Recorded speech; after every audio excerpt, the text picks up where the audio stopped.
You are live.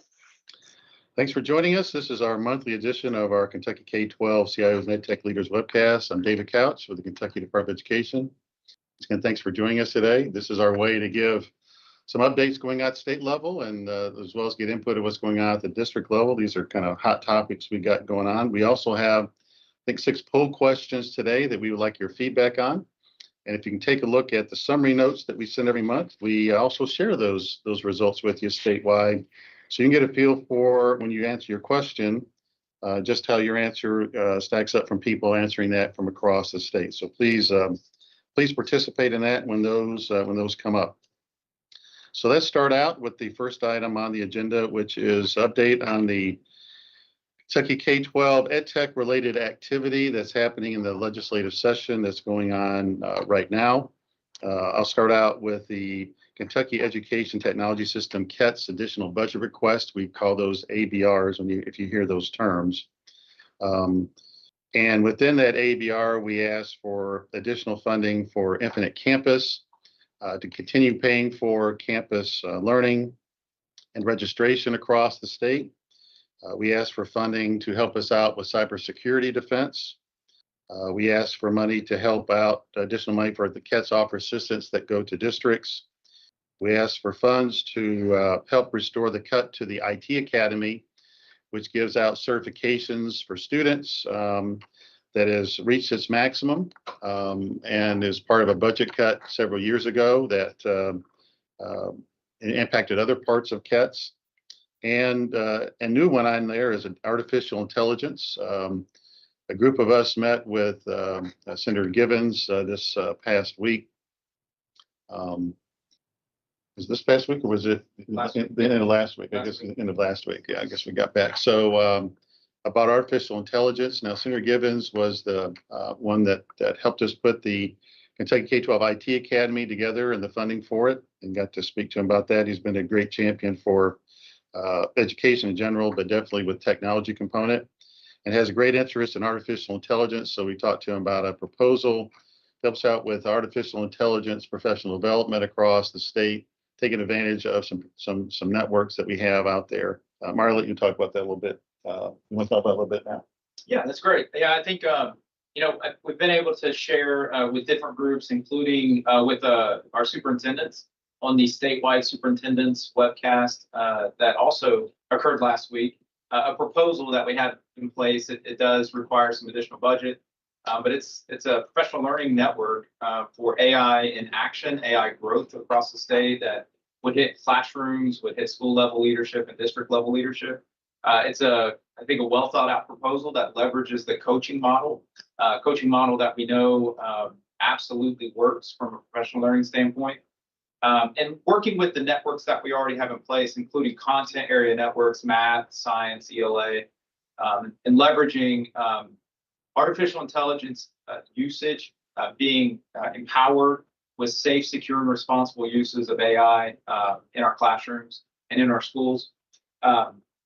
Really nice part of that is that proposal jumps off of, as David mentioned, the additional budget requests that we have for KETS, and working with some foundational pieces that we already have in place. So it's not all new, it's just the ability to accelerate. One of those pieces that we wanted to mention today and make sure you're aware of is a professional learning course that will launch in the next 2 weeks that is all about the AI empowered teacher. And this is a course that will launch through the Kentucky Learning Hub. That's the KY Learning Hub. That is our platform for all professional learning, sponsored by the Kentucky Department of Ed. That we're very excited about the course. It's a pretty large effort. The content's really good. The structures are good.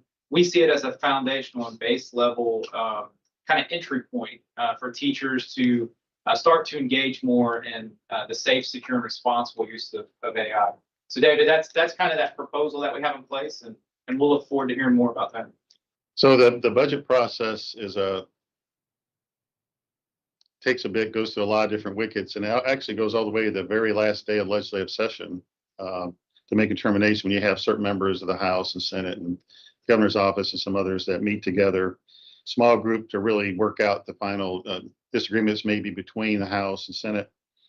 Right now, the Senate did not approve any additional budget requests, my understanding, for any part of state government, just not K, the agency, but no part of state government. So we'll see what the Senate. The Senate looks like they have some financial proposals. So obviously there's some things to be worked out. Like I say, is you just keep on swinging away, keep on using the opportunity to educate folks on the importance of what it means to get that funding and what it means not to get it. And definitely I took that opportunity last week when meeting with Senator Gibbons and anyone else that I meet with. And I hope you all, through your superintendents and others, keep on keeping it on the forefront of importance. To talk about the session itself on EdTech related legislation, probably the top of that piece of legislation has passed the House that has an impact on our Kentucky K-12 internet service, I think, in a positive way. What are the parts of it it helps out with is there's potential in it to help us. We use Zayo we use Zayo, formerly Education Networks of America, for our internet service for our KD internet hubs, and obviously districts use their providers to connect to that. But we are reaching a part with the Kentucky Communication Network Authority where they were not approving for us to connect districts the same way we're connecting other districts. Right now, we have about 40 districts that are connected a little bit differently through Zayo than the rest of 130. So this legislation gives promise and opportunity for those other 40 to be connected just like everyone else. And any district that's changing their KD Internet Hub location, it ups the opportunity for them to be connected like anyone else. And because there's pretty big financial differences in connecting a different way and operational differences, and you lack consistency. So we are for that piece of legislation. And it has passed the House, and it's very high odds of passing the Senate. So we'll keep you informed of that. Another piece of legislation that we are closely tracking, it's around college admissions awareness and student social security numbers, interacting with CPE, KIA, Kentucky Higher Education Assistance Authority, and Kentucky Stats.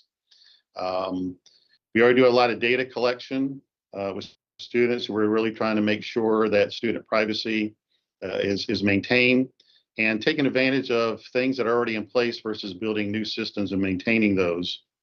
So we're closely making sure we're trying to educate legislators on that bill being proposed and trying to protect student privacy and not building duplicative systems. So we'll keep you informed of that one as it goes down the trail. And the other one that stands out to me, and this is the importance of districts turning in digital readiness every year and technology activity reports. There was some legislation that was around Kentucky K-12 EdTech inventory and repairs and replacement. And the good news is, we were able to meet with that legislator and educator on all the existing things that we already have in place and have had in place for decades. And it turned out to be a positive kind of thing to educate her on the kind of things we already have in place. She's a really new legislator. So it showed the importance of having that data and good quality data available to present during the legislative session. So I think that's worked out. The other part that looks like it's very promising is the Kentucky Education Educator Placement System for funding for that. We have a system now, and it looks like it's positive that there may be funding for that. And we'll talk later about what that means and doesn't mean. If that goes through the finish line, and assessment accountability is something we follow closely because of the summative testing.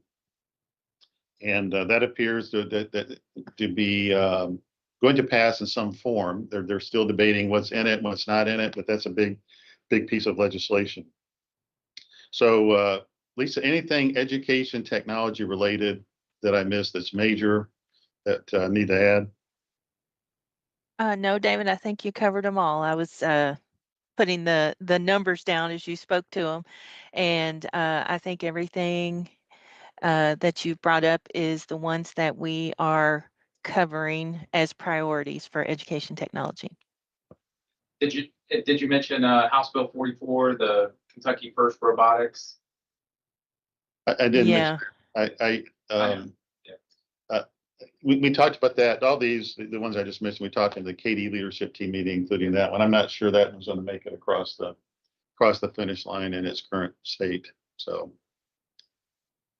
the robotics one. All right. I would also say it works, and I'm going to go meet with my equivalents in other states next Monday through Wednesday. When part of legislation was proposed, they're saying where they're doing X, Y, and Z in other states, and the really nice part about having a relationship of my equivalents in other states, I can call them directly and really find out what's going on. And there were two separate pieces of these legislation that I'm talking about that I talked to my equivalent in other states, and they told me directly what was going on, which allowed me to address what really those states were doing and not doing in comparison to Kentucky. So I mentioned that, for the plus side of just staying connected with other states, but I also mentioned that in the context of the upcoming CAST conference, of the importance of you building relationships not only in your immediate region, but across the state. This is one of the purposes of the CIO Summit, is to kind of intermingle different districts from different parts of the state that normally wouldn't interact with, so they have the ability to, in certain situations, is give them a holler and say, how's that really playing out in your district when they hear that. So up next is our Kentucky K-12 data systems update. I know we have two poll questions related to that with campus learning and online registration. So I don't know if we can open those up and let folks start responding to it. But Dee Dee, I'll turn this portion over to you. Thanks, David. Can you hear me okay? I can. Okay. Yeah. Couple of things today. Just a reminder to folks, I know you're starting to think about budgets for next year. It's really, don't forget campus learning and online registration. If you've been you've adopted those tools into your schools, KDE's funding runs out this year. Now, the disclaimer out there is we really were hoping that we get this ABR approved. And as David mentioned, there's not an ABR that's in any of the budgets as of today. We probably got closer this year than we've gotten in the past, but we don't, we're not overly optimistic on this. So to play it safe, we recommend that you do budget for this, because there will not be state funding without that to cover those tools going forward. You can reach out to Infinite Campus to get a quote. It averages about $2, but there's a minimum, and then there's a maximum thresholds in there. So those impact it district to district. So you can reach out to Infinite Campus for a cost for going forward to make sure that money is in the budget if you want to retain those. So the two questions that David mentioned about online registration and campus learning, we're really trying to get a feel for, do you know yet? You may not, if you're going to retain those. We'd like to hear that. If you feel like you're not going to be able to, we'd like to know if that's budget related, or if it's not budget related, there's some other reason. And if you don't know yet, there's an option for that too. So we appreciate the feedback and you completing those questions and answers. The other thing I wanted to mention, and it's not a school data services thing, although we've got our own piece of it, but KDE's going over and doing a website modernization. David's doing a lot of work on this. We know that some of you all are the highest users of our web pages. If you would like to provide us any feedback, we'd love to have that. So provide us comments in there, anything that you maybe struggle with, or things you'd like to see, or accolades and things that we're doing really well.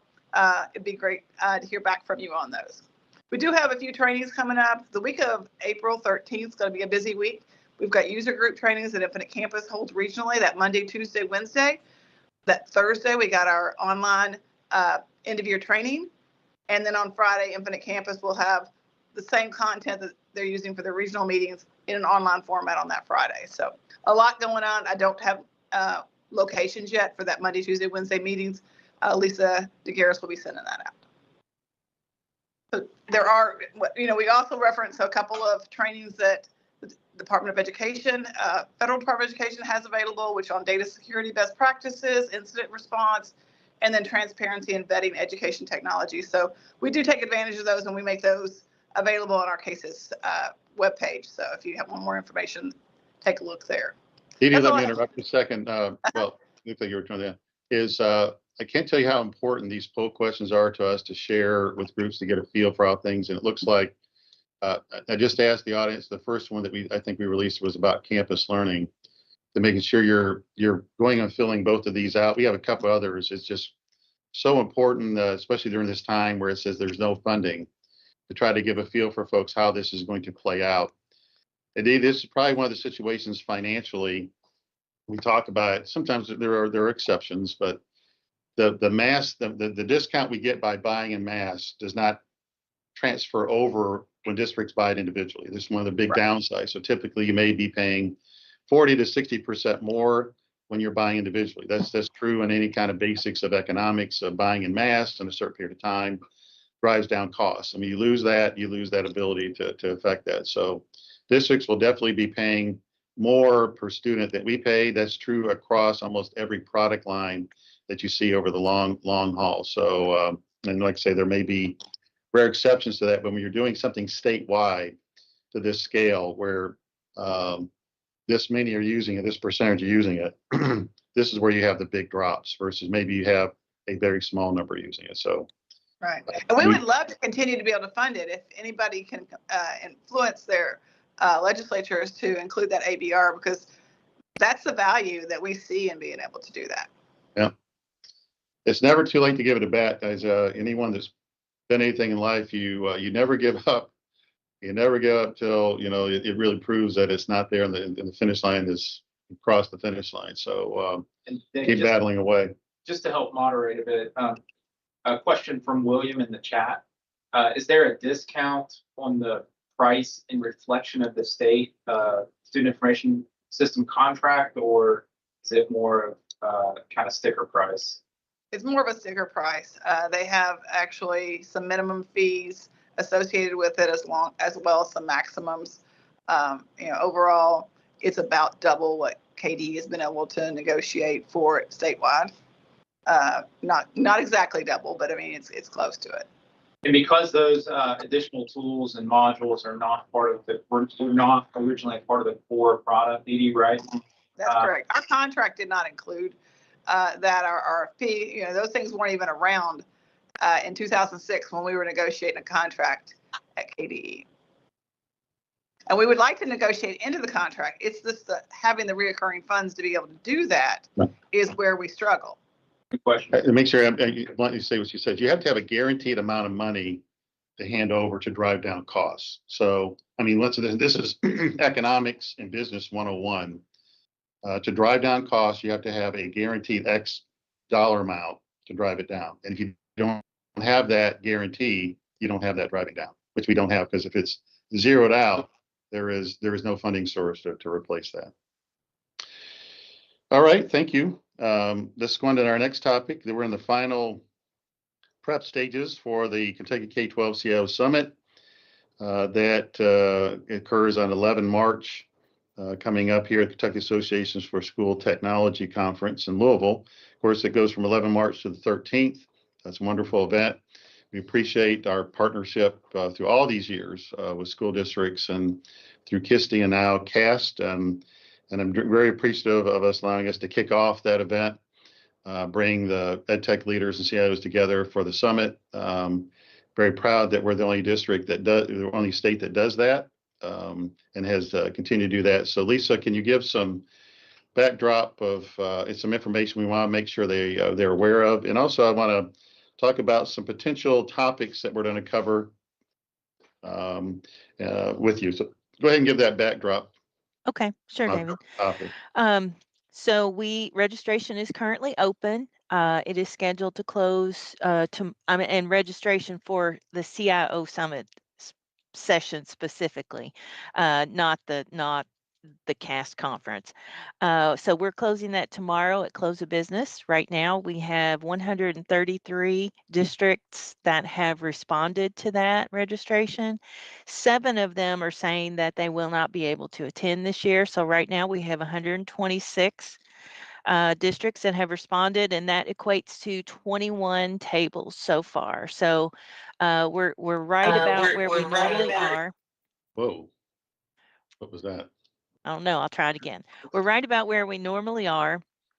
And this year, the time is quite a bit different. We normally meet in the morning and end with lunch provided by the cast leadership. This year, the time is noon to 2:20.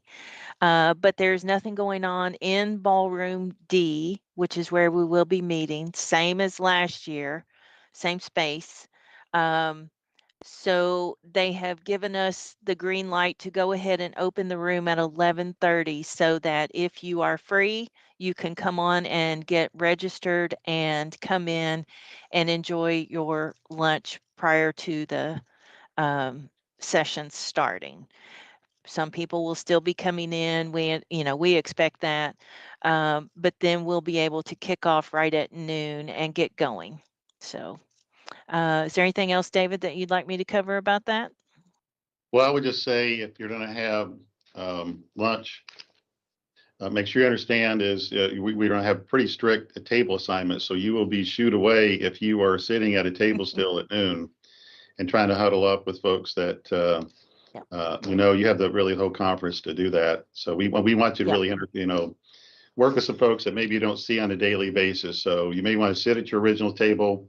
But if you sit down and eat, which is great, even if you sit down with them a short period of time and then go to your original table, but you will be Right. shoot away to your table you're supposed to be at when it starts at noon. And the table We'll do lead will have that responsibility.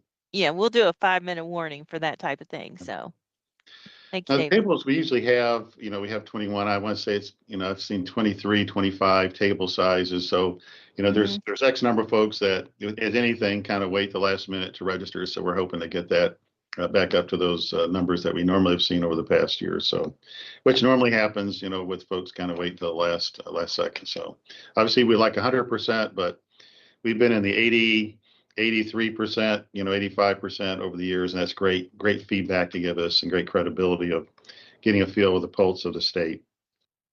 I do appreciate the feedback that we've gotten from of course, the top 5 at the end of the year from our staff and from our districts. Even the feedback we've gotten for topics that we want to make sure we cover. Obviously, one of our big focuses is what's really important over the next 6 to 12 months that we need your feedback on. And we have a long history of this summit of the feedback. You can tell we've been listening to it because it affects what we do in our actions. And so this is an important part. We're just not listening, but we're also going to be taking action upon it. So we're trying to pick some items that are both important to you all and important to us to try to get resolved over the next 6 to 12 months. And I know we talked about this in our OET leadership team meeting yesterday, and I was going to appreciate everyone that provided this information. So a couple of items in the areas, and we're still fine tuning what the topics will be. Typically, we have 3 main topics, and I think we're going to have 2 questions for each one of those topics maximum. But the different areas we're looking for is I put in big chunks. One would probably be on the student and the teacher side. That's going to be one chunk of it. Probably artificial intelligence is going to be another chunk of it. I can tell you that the feedback we've gotten in these summits has been incredibly valuable during the course of the year because there's big studies that people want districts' feedback and their thoughts on it. And when I go, and nobody's name's listed in it specifically, but here's the big themes that we got from this event. They just stopped the studies. They stopped trying to send out a bunch of stuff because they have real-time feedback from a very high percentage of districts. And it just helps us too in our what we're doing. So there'll be some flavor of AI in it. Be some new stuff in it that we've not asked before. I know one of the things is just kind of how do you all use it? You all use it daily in what you're doing, along with what's happening in your districts now and what you anticipate going forward. We're also trying to incorporate, for example, I'll give you a hot topics coming up is the academic standards for technology, computer science, and library media. Those are some things happening in a very short time frame. And obviously, there's a great interest in including an AI flavor to it. But also, what do we need to really update within those environments? And also, we know AI is going to touch some other academic topics like math, science, and really just about anything. Also interested in the student voice, and I would say the teacher voice too, Marty. For years we've been collecting data on them, and what are we doing to really make sure that that's a good experience for them? We're maximizing the investments, and what are you all doing to really keep up with what's we used a lot, what's not used a lot, and what should be continuing to get funding? Any other aspects on the student voice piece before I go into some of the other topics that you all discussed about? Yeah, I think David, and I'll just another plug. If you're still trying to work plans out, logistically trying to get to CAST and the CIO Summit, you know, it is incredibly important for us to capture your feedback. We use it. I know, David, you already mentioned, but something specific around topics that we've shaped and driving direct action is extremely important. So, for example, what we're doing in our education technology plans has been very helpful in our General Assembly. We've been able to work in topics that are instructive. They help educate our decision makers based on our education technology plans, as well as digital readiness and the technology activity report. So ideas around student and teacher voice moving forward are going to be extremely important to help us understand what you are finding value in school at classroom level, what we're funding, what we're putting our money towards, and really refining to the technologies that are helping most. And so that's going to be incredibly important for us moving forward, especially as there's we're seeing a trend and a flavor of this pull away from some education technology initiatives due to lack of understanding the value. And so we're helping to help, lead and drive that conversation. And a student and teacher voice component becomes extremely important. One final thing, David, I'll mention. We've just seen the results, and you locally have access to results from the teacher impact survey, and our teachers are sharing their perception and thought on a couple of really focused technology related questions. And so being able to use that in the right way and empower our education technology decision making will be helpful to us moving forward. So your voice there could likely help drive a topic at the CIO Summit. Yeah, I think the key part you're kind of going for anyone is this adding value, right? What metrics are you using to show it adds value? I know part of the discussions that I have to have with folks is making a distinction between smartphones and social media and what we do in education technology, because generally the public gets confused about that, which means technology for entertainment versus technology for learning, and so how we're situating that conversation at a leadership table. So, for example, districts have had long ability to limit social media. Mm-hmm. Now, this is just not the law that passed last year. And through an internet content management system, the school district, the teacher can select the content they don't want to come through the internet service for the district acquired devices. But obviously, when the student has their own purchased smartphone and their own purchased internet service, making that distinction, because I frequently have to do that. So I do think that's going to be on our mind, and I think we're all would good amount of folks would agree of the emphasis on limiting smartphone usage and social media of youth. And the plus sides of making sure that's, they maintain the proper focus at the proper time on the things they should in the educational environment. But making the distinction between a smartphone and social media, them just flipping through stuff, and the kind of tools that we have in education technology. So I think those are in there, and how they relate to the academic standards is important too. And we'll talk about what AI is. That's one of the topics that we'll have in there, and that can go a lot of different directions, but that's been incredibly valuable.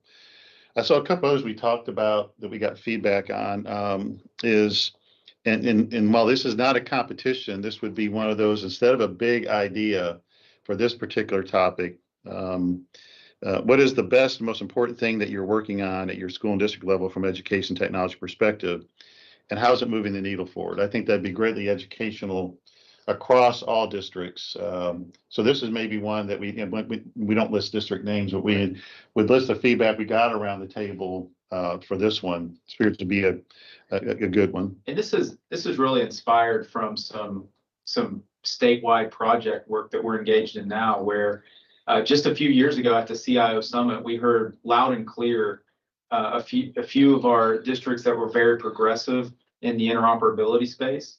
And we were able to capture that, jump on it, and really push on how can we help all districts with this work. And so having an opportunity and a topic that's wrapped around, from a technology perspective, what are you super proud of? What's moving the needle for you? And being able to capture that is something that we're extremely interested in. And I would just throw out too, if in the chat or just directly, if there's some other big topics you want to make sure this is a good time to bring them to us. Here's a good topic, I think, is simplify and subtract. And I know with our staff, Marla, you talked about this some of that concept and how some of the things that we're doing, even the Q's level, has allowed us to kind of have districts understand the plus side of moving down that direction. Yeah, the concept of simplify and subtract is really something that it kind of positions as a higher concept with a lot of projects and initiatives that we have going on. We've pulled it from the top 5 over the last couple of years to recognize, really fine tuning our energy and effort. And so when we think about technology operations, efficiency, certainly cloud and brokered services have helped us strategize around simplifying and subtracting. When we look at the technology activity report, you are speaking loud and clear through that in a simplify and subtract moment. Now, certainly when we have to tighten our belts and when there's we spoke about the, pandemic effect of the, funding cliff, and we're working through that now. When we do not have enough funds available or as many funds available, we start to really fine tune what it is we're putting our dollars into, what we're funding. And so that idea of simplifying and subtracting becomes extremely important, not just from a strategy perspective or initiative perspective, but also a funding perspective. And so we've identified some really important opportunities that you are leading in your district that fit tightly in that big concept of simplifying and subtracting. I know we've spoken at the regional level about those ideas a little bit, but pulling together as a statewide leadership team in the summit could be a valuable topic for us as well. Last year, we spent a lot of time on cybersecurity. And we even talked yesterday, does that need to be there again? Even some suggestions about how you deal with all the phishing kind of things. And some of these topics may be better because we can't have them all. I think CAS is set up for us to have 2 days worth of these things, and they're all worthwhile. We may save X number of these topics we find valuable to do during a special webcast, or it's not like this one. It's just a webcast to get input on that on that area. Definitely cybersecurity is one. That's a big one that's only going to get bigger and not go away. But we did spend a lot of time with that one and then have implemented a lot of those. Obviously, Q's effort is addressing a lot of that input that we got going forward about standardizing and implementing that in a consistent way across the state. Some of the things that we're doing that were previously optional, that because of cybersecurity and this big avalanche, we're trying to do something about it. And David, just one more mention and one more plug. No other state does this. And we've been able to identify that some of our best work in partnership with you as EdTech leaders has, we planted the seeds that were planted at the CIO Summit. And so we're able to take those ideas, learn from you, get your feedback. All feedback is great feedback. Doesn't necessarily always have to be positive, but it's instructive. And I think the feedback is said in a critical lens, through a critical lens, but in a constructive way, is something that we've been able to share with other states that you help us do, and we work together in partnership. And so if you've never been to the summit and you've thought about coming this year as an EdTech leader and Chief Information Officer, really would love for you to be there. Getting us close to 100% of our EdTech leaders there is our target. That's our goal. We want to learn from you, but then also at the CIO Summit, it is you learning shoulder to shoulder next to other EdTech leaders with larger districts than yours, with smaller districts than yours that have had to simplify and subtract in extreme ways, for example. So just one more plug to get to the summit. Yeah, and the tables do build relationships. I can just tell you that stick. So it is valuable just in that aspect of you now have Right. added, 4 or 5 people that you can, you spent some time with, kind of can see their perspective and you can reach out to. So if nothing else, it's valuable in relationship building, which, the key to life, I think, is relationships, by the way. So that's a key aspect of doing that. I had one, and I did, sorry, David, but I Sure. had one mention, just remembered last year, someone mentioned that in the previous year, one district said one thing that changed their year because of a strategy that they were able to investigate and implement because one district said something that they caught and they thought, we need to look into that and do that. And it changed their trajectory every year. And that's just the kind of power that comes from that CIO summit room. One of the other ones we talked about that affects us over the next 12 months is right now in December, we have scheduled the Internet Safety Reg modernization, and that was last done in 1998. It served us well for a long time. And so, one of the questions, do we start getting your feedback on that one, or do we wait a little bit later on to do that? So that one's in the mix too, because that happens over the next 6 to 12 months. So once again, in your chat or just with your K or other ways with our staff and for our districts, just let us know if there's other topics we want to make sure we hit in the CIO Summit. All right, next up is Mr. Chuck Austin giving us our monthly CUES update for our staff here in OET and for our CETS partners and for our districts. So, Chuck? Well, thank you, David. Great shout out, both you, David, Marty, about the CIO Summit. I mean, once again, it's just a tremendous opportunity. And obviously this topic, the CUES topic, is, fruit of that labor from the community and the input that we received. So just real quick, for all of our EdTech leaders, if you don't already have it, you will be receiving shortly, our monthly CIO agenda that our field staff collaborates on a monthly basis. So I'm going to graze across the tops of the waves when it comes to the overall CUES initiative, because the details will be shared at the regional level. So please, I just ask everybody to kind of review that, pose any questions you've got, obviously, to your respective CETS engineer, and they can help you with. But let's talk about the 3 big components of the overall CUES initiative. So first of all, on the rapid identity implementation front, cohort 4 is launching. All right, so I know there's a lot of what I'll call pre-enablement activity right now that the KEs are leading as you start to schedule your kickoff meetings. I think it's super important as a reminder that up until the day of your kickoff, when you're assigned an enablement lead, your KE is your primary point of contact for any questions you've got, any readiness activities that are necessary.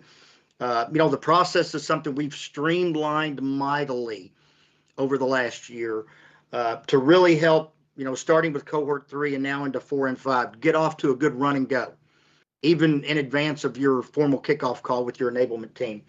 We're going to be piloting federation from Tyler directly to Rapid Identity, probably starting this week. I just found out this morning, which is good. And some also really good news behind the scenes. We'll also have a work stream that we've spun up to start testing Tyler's API. That is something they have made available to us as of recently. So we're going to be kicking the tires and ensuring that the read and write capability we've got of that API is something, it's definitely something that's going to benefit us moving forward, as opposed to the direct database access that we have today, which also means, we're hoping that we can implement cohorts 4 and 5 with Tyler's API, but then we'll have to circle back to, early adopters 1, 2, and 3 to kind of rewire some of that plumbing. But that's all good news. Big shout out and thank you to Tyler, all right, for all of their work behind the scenes, our staff internally that's worked with us to make that happen. Additionally, had a great opportunity just a week ago to meet up with Jim Harold, who's the CEO from Identity Automation, talking about, some strategic planning as we mount this big push for completion of Rapid Identity later this summer. Any resource adjustments, resource adds that we need to make, all right, as we make sure that we successfully get everyone across the finish line with all parts and pieces prior to school starting this fall. Additionally, obviously, and I think you should understand this, identity automation will have a big presence for a day or so at the CAST event. So make sure you have an opportunity to reach out, touch base with Joanne, Mel, and some of those team members that are going to be there.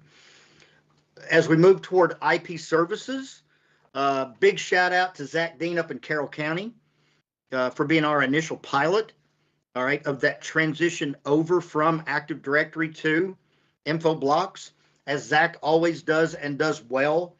Zach helps us make sure that the process for both implementing and the documentation works well.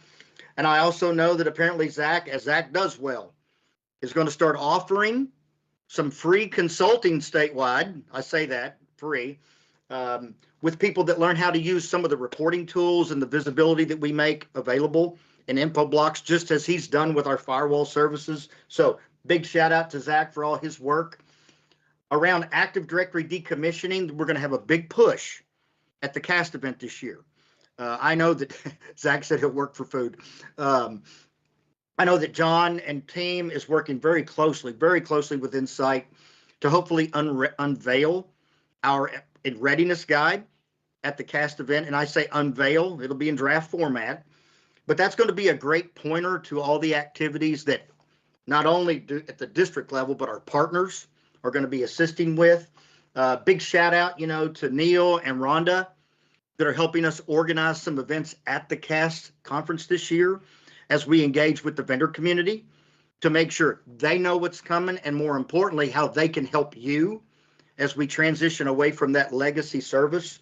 Because I will continue to say our overall success is going to be relying upon community support as well as vendor support as we move toward more modern approaches and away from legacy services, which is also, one more time, a big shout out to the community leadership that we're seeing around the state. We've had some great events in Region 1 and 2, and I'm hearing that there's other events that are scheduled in the other regions where districts are assembling and gathering and sharing ideas and concepts on what they're doing and moving away from on-premise Active Directory. So a lot of great work going on right now, 1,000 details that I could go into, David, on status reports, but I'll leave that for updates at the field. How's that sound? So Chuck, I want to make sure I capture this one with our teammate Tyler Muniz, and this is when you say the difference between a vendor and a partner. Yes, sir. Is and of course, if for folks that are brand new to us, this is in my 30 plus years, the largest initiative that we've ever done with all these different moving parts. And it positions us well for the next 20 or 30 years. And it does count on some of our key partners like Infinite Campus and Tyler Muniz working with us to make it happen. So I know we were, I just want to give a shout out to our folks here in OET and Tyler for helping make something happen. So Chuck, I don't know if you get up on that. Can you, the API part? Well, no, and David, I touched on it briefly, the fact. I didn't hear you say the API, so it's the API part of it. Yes, sir. Yes, sir. No, they've made that available to us in the same manner that Infinite Campus has done. And those folks from a technology standpoint understand the importance of that API moving forward. I mean, it's just a more secure cloud to cloud level data exchange that's going to serve us well for the future, as well as open doors that we know in future phases of queues allow us to possibly get even more granular, all right, in the data that we see appearing in things like Infinite Campus, as well as we integrate other systems. So it's super, super critical. Big shout out, big thank you. But I think the shout out too is gone from a cost to a zero cost. That's an added bonus. Yes. So it was a pretty significant cost of zero. So I do want to say, I want to thank our folks here that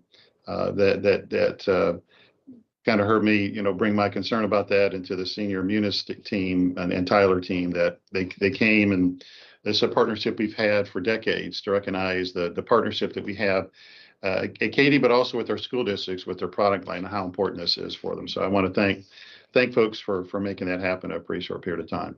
Absolutely. Well, Tyler recognizing that they have a big role in our overall concept of, interoperability and identity and access management.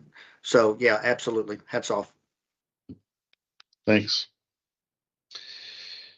Next up is a GoGuardian implementation. in districts. And Matt and Brian, this is an update for a couple reasons. We've implemented it for quite some time, but also the update is we have X districts that were in this flux stage of looking at it for this year and making a determination whether they move or not, which is important to us because we have to financially make a decision on those districts that have, and I can't remember the number, 13 or whatever it is, whatever that number is, you don't give me a specific number, that have opted out. Are they going to be part of it next year or not? Because then if they're not, we will not be funding them for the following year. And we got to make sure we let Go Guardian know that. So I'll let you give your update along with where we at with the districts that have not transitioned over. Sure. So we'll start with those districts first. And the deadline that David's speaking about is we've had to set a deadline of April the 3rd. So Friday, April the 3rd, any district who previously has an exception in place to use a different filtering product will need to let us know if you plan to use Go Guardian in the next fiscal year starting July 1st for all students and staff. And then we need that time between April 3rd and July 1st to finalize all the billing and get all that in place. So this should not come as a surprise to you. Marissa or Aaron, some other folks at Go Guardian have been talking with your districts over the past year leading up until now. So if you want to accelerate those conversations and let us know your decision, please just reach out to your KE and we'll get you in touch with Go Guardian as soon as possible. Otherwise, Marissa and Aaron and others will be reaching out to each of your districts to touch base here in the next couple of weeks to make sure that we have a final head count before April 3rd. So let me add some parts to that. Sure. Obviously, it's something we'll be looking at annually. So let's say this whatever decision you make does not lock you in forever. So if you're part of this, I'm going to say 13, whatever the number is, and you said, I want to do it one more year with this other provider, two things is we're going to assume your exception is saying you've not made any changes. And I think that's an important part. If you've made changes to your exception, we need to be aware of that. But if it's the same product, same everything, and there's no really changes to your exception, that remains in place and we'll revisit it, in 27.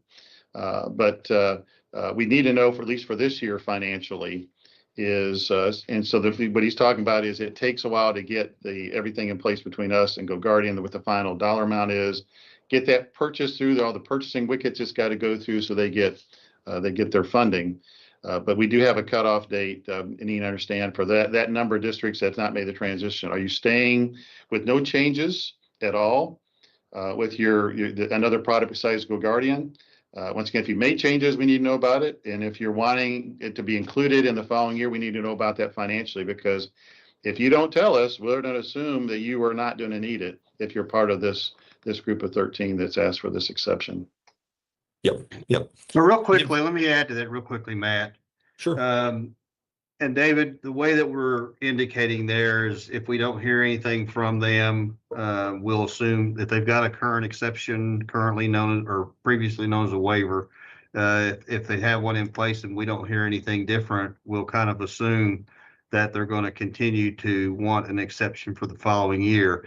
I do want to, from a logistics standpoint, we likely will ask that district sign off on a new exception form, and there's kind of some reasons for that. I mean, it'll kind of be pre-completed, if you will, because again, we're expecting no changes from you, but we need that acknowledgement from your district leadership that this is a decision and choice being made to take an exception from the state provided solution that is obviously at no cost to your district. And so the exception process, again, previously known as a waiver process, really is an annual thing that we got to re-up. And so by default, we're going to expect that that's what you're intending to do if we don't hear from you, but you likely will receive something that says, here's what we understand you're doing, and we'll ask for your district leadership to sign off on that you're basically re-upping that exception that you currently have in place. Mike's a good reason because there's changing of superintendent, CFOs. So I agree with that concept. We didn't really talk about that yesterday, but because of changing of players and maybe financial position of the district, especially if they're in a financial stressful situation, is that would make it like if you're getting something at no cost, why are we spending funds on something beyond that? So I think that's a good point. Thanks for making clarification.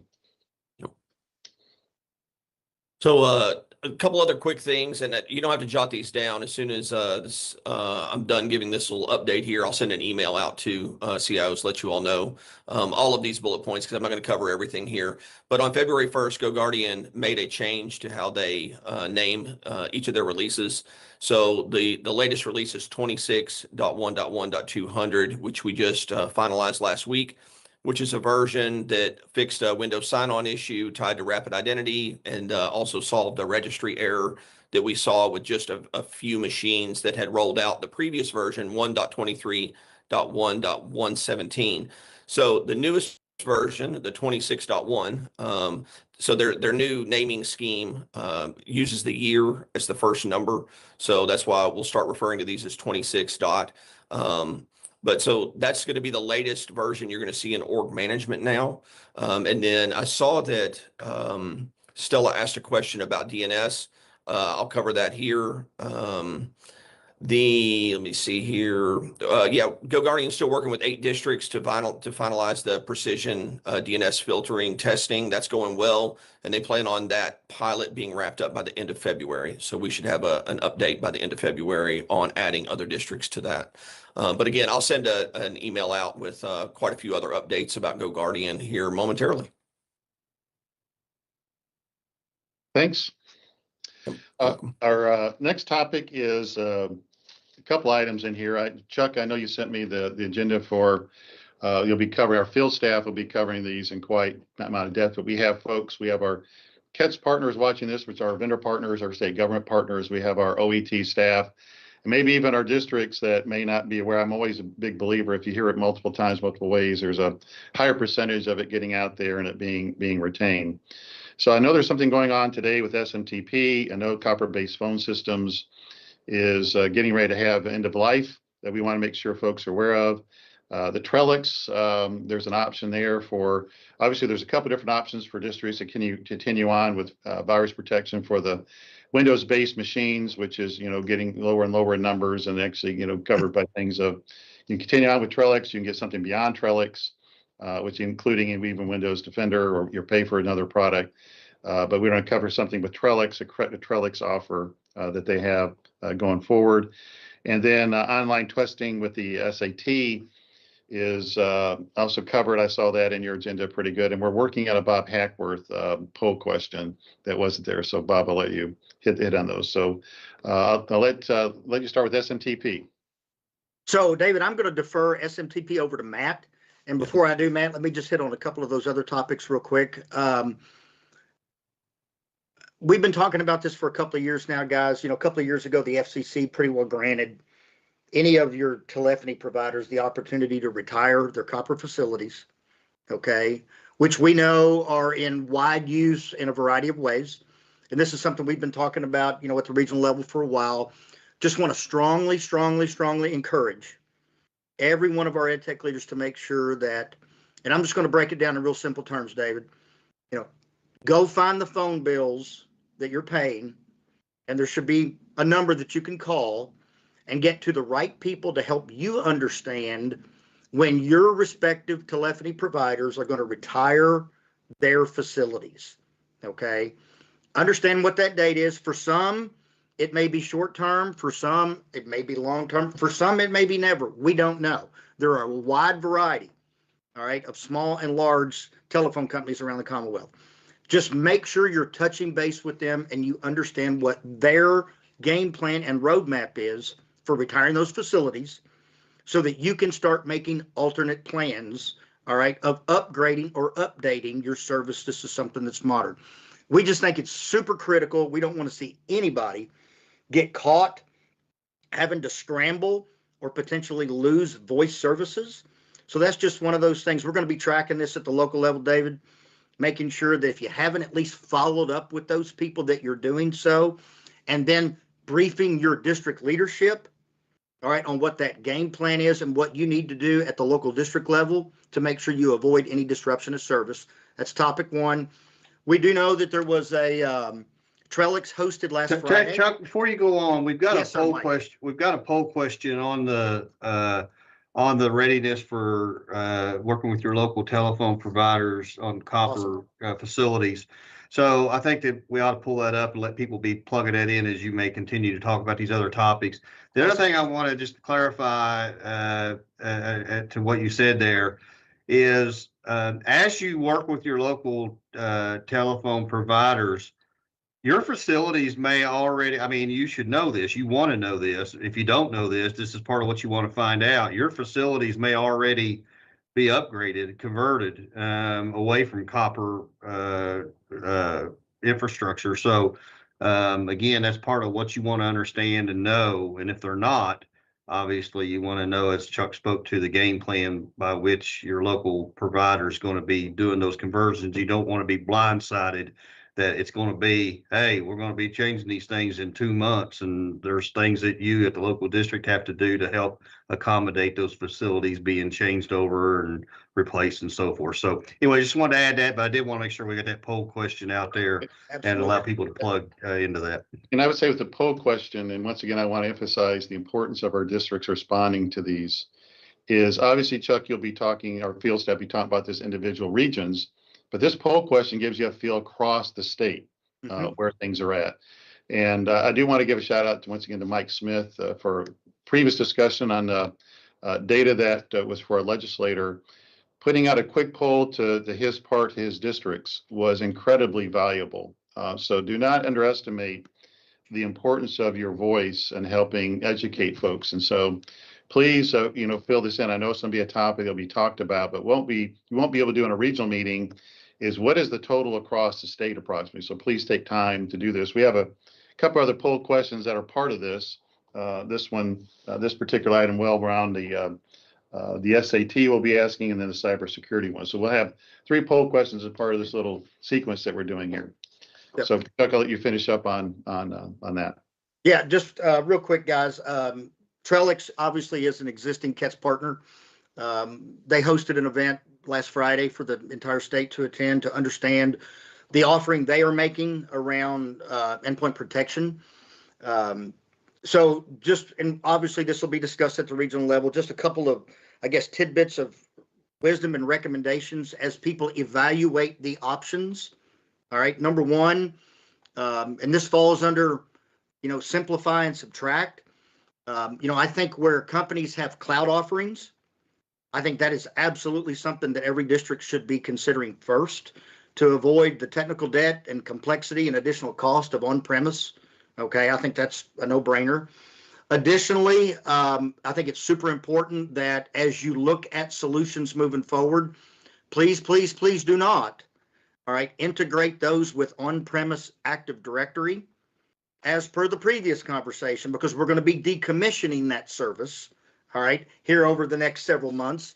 And what I would hate to see happen is a district pay a provider for initial setup and implementation, and then have to pay again once we pull it out. So lead with cloud and don't try to implement with on-prem would be my 2 recommendations for any solution that you're looking at.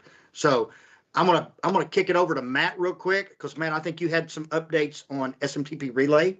Let me hit one part though. I thought Martin and Tim talked about this is important with copper and analog line in the chat. Watch out for elevators, security systems, fax lines, just not your traditional voice lines of using those. So I think that's really good. Yep. Go ahead, Matt. Yep. So SMTP Relay, we sent out an email, I guess it was around 9:30, 9:45 this morning. We were going to change the IP addresses this morning at 9 a.m. over to the new, for the new SMTP Relay service. We decided to wait until noon today to do that. That way folks could concentrate on attending the webcast and not be working on something else. But we'll switch those IPs over at noon today, and the old system will remain online until April the 28th.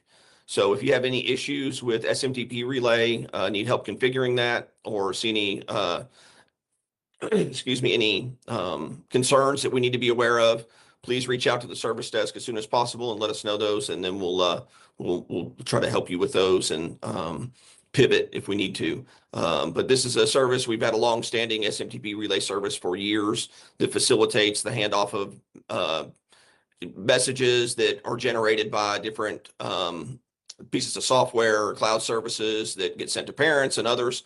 So now we're trying to switch to the latest generation of that and get away from the old legacy system. So if you have any questions on that, just let us know. Thanks. Who's on cover of the online testing for SAT? I know We'll let Paul speak to that. We'll let Paul speak to that. We have a poll question on that one as well that we can activate. Paul Shoemaker? Sure. Of course, it's coming up on the assessment window time, so we want to make sure that all our districts are prepared and have their student devices ready to go. We've got a new vendor in College Board and the SAT college admissions testing this year.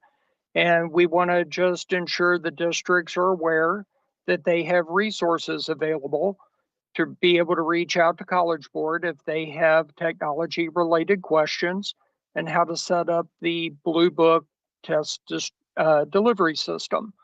So there is a toll-free number and an email support line or support email system that's available. These are both Kentucky specific. They're not just a pooled resource, so they're just for Kentucky services, and they are attached to this session and the notes.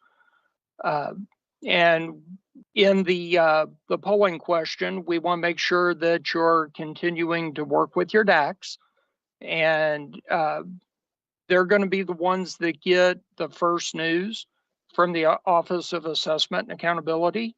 So they're going to get the latest and greatest information or any changes that come down the line. So please stay in touch with them.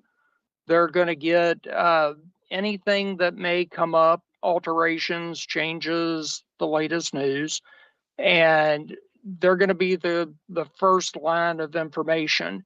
Now, of course, as we get this information, we're going to share that with your KEs to distribute that to you as well. But the DACs are always going to be the first ones to get this info. So please keep that line of communication open with them. And also, as our other testing venues start to open, KSA, CTE testing will be starting up here very shortly. Please make sure you have your other test delivery systems installed and ready so students can start doing their practice sessions and getting familiar with those test delivery systems and getting familiar so they will be ready for their test sessions. David, I'm ready to turn it over. Thank you, Paul, and appreciate those that are responding. You still have a chance to respond.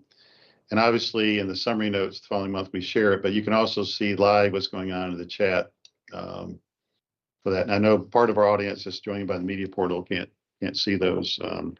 We may at the very end that we finish is for those that are still around and want to share those, but we'll share those at some time. But thank you for responding. Bob Hackworth, you added a poll question. If you add, bring up, give the ability for Bob's question to be asked and give some background on Bob while you ask that question. You go ahead and launch that. You bet. So I did have a question I wanted to ask the districts, but honestly, I didn't think it was quite summit worthy at this point, although it may elevate to being more summit worthy in the future. And it's one of those things that, we can put all the technology we want into place, but at the end of the day, as cyber criminals get better and better at maneuvering around the technology we put in place and impacting the people directly, that we really need to level up our folks, via training and make sure that they are able to identify a fish, for example, versus always relying on Outlook or Gmail to identify that fish for them. And so it's super important to me to begin to understand how many districts are using a pretty comprehensive training setup, and then to start having conversations with some of those districts. What are they using? What do they like? What do they don't like? That sort of stuff. Not like we have any sort of money to do anything statewide. I want to make that clear. However, I do think we do need to start learning from all the districts and sharing that information, what works, what doesn't work, And I can work with folks at different levels who may have money and see what we can provide there, both in terms of free and other sorts of training setups. So that was the purpose for this poll question, and really appreciate everyone's feedback on that. And so I'm glad we've got some folks out there who are who have something in place. And again, this is more than just like fishing training, for example, more than just what you would get from just helping people identify fish. This is the whole soup to nuts stuff. Like, are you good with passwords? Do you understand what makes a good one? That sort of thing. One thing I've not asked for here is, are you doing anything for students? You know, that's possible. I know we have some districts who are doing that, but that's not really my focus right at this very moment. So again, also I wanted to make sure that some other topics had a chance to be presented during the summit, not always just a cybersecurity thing. But you know, if it comes back around, I'm always willing to stand up and start moving on that. Thank you all for your time today. Well, Bob, you do have some potential with this. The highest response is nope. Yeah. With 25% yes and 27% planning. So, you know, I'm always flabbergasted by the number of attempted cyber attacks, the rate they're going up from pre-COVID to now. You know, like we're at 4 billion now in a year attempted attacks, and now it's 100, close to 137 billion or more. Yeah. So just here, just for us. K-12. Yeah, Kentucky K-12. Thanks, Bob. And they got some really good responses there. On the 24th of March, Kentucky Education Television is restarting their Education Matters show, and they'll be focusing on AI in Kentucky K-12 classrooms. Marty Park, I think you'll be one of the people on that panel with your background. I know we're trying to find who the other panelists will be on there with you. What kind of things will you plan to be talking about during that? Well, that'll be a fun experience and an exciting opportunity for K through 12. They're likely, and we'll get more information as we move forward. There will be some EdTech leader, some superintendent representation, I'm sure. Definitely folks who have a classroom lens, working through artificial intelligence implementations and opportunities. So that show, Education Matters, is led by the one and only Kelsey Starks, who also is a huge student technology leadership program partner of ours and helps lead one of our award sessions at state championships. So we'll be excited to join that show and have a great discussion about the state of what we refer to, or what we've been referring to as AI in action in Kentucky K-12. David, I think this is a great opportunity to actually mention you know, the Kentucky Academic Standards for Technology, which you mentioned earlier. The team, the writing team, and the revision team that have been pulled together. Huge shout out and high five to Laura Raganos for leading that effort for us. It's time, as we've been talking about, to revise those. To date, in that draft, there are over 80 mentions of artificial intelligence at different grade levels. And different grade bands. And so from the standards perspective of what our students should know and be able to do, we're excited about where that fits in from a technology perspective and where we refer to as using technologies, using artificial intelligence. So I guarantee that will be highlighted on that show. That will be fun.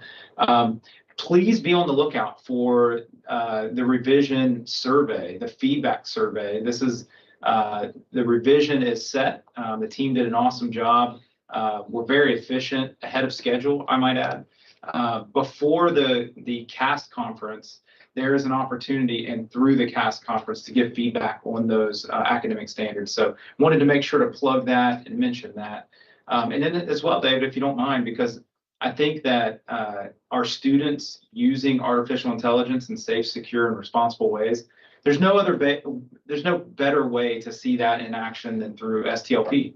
And so I'm launching a question right now, a poll question, please respond, that really gets at our creative digital arts. So that cycle is well underway, and we are expecting, actually our judges were to have scores back by last Friday. We're working through to make sure that all student products were judged, and you should be receiving those scores within the week.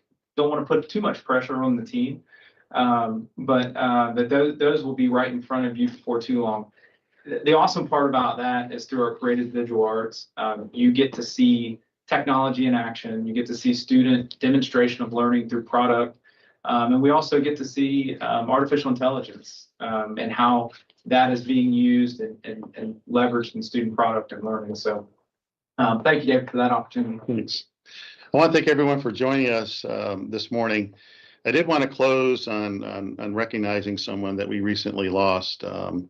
His name's Tom Shelton. Tom was around my age, and I guess that shakes you up when you lose someone that's in your age and still a big part of life. Tom was a great champion and advocate for Kentucky K-12 public education and all the different roles that he played.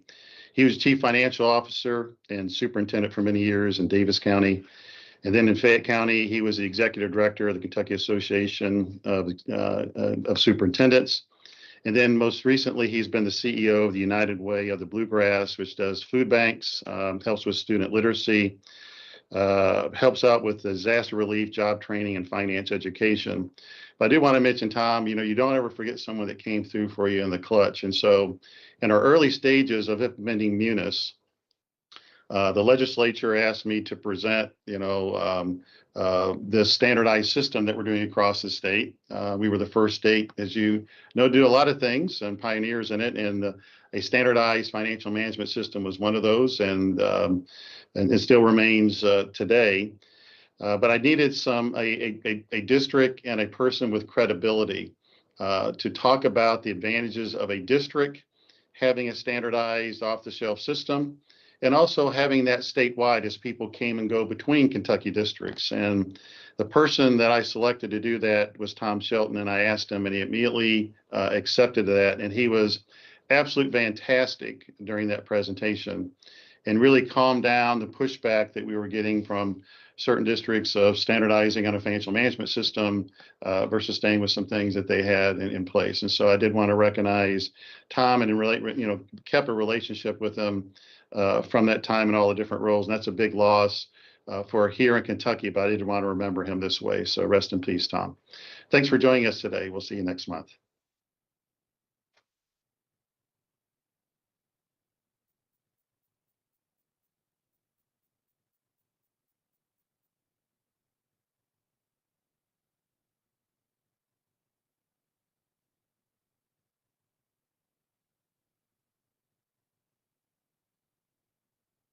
All right, we're still live. I don't know. We'll show those the results of the survey next month. All right. Anything that we missed that we should have gotten?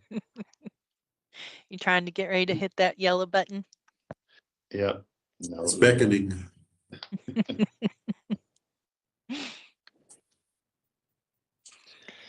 All right. I don't have anything. Okay. All right. I think I'm gonna hit this yellow button. All right. Thanks, everybody.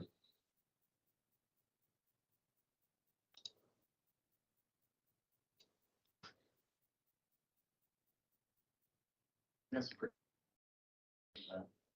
Yeah. It looks like the yellow button's been hit. All right. See you all later. I'm heading downstairs. Yellow first, then red. Yellow and then red. Yeah. It's interesting when you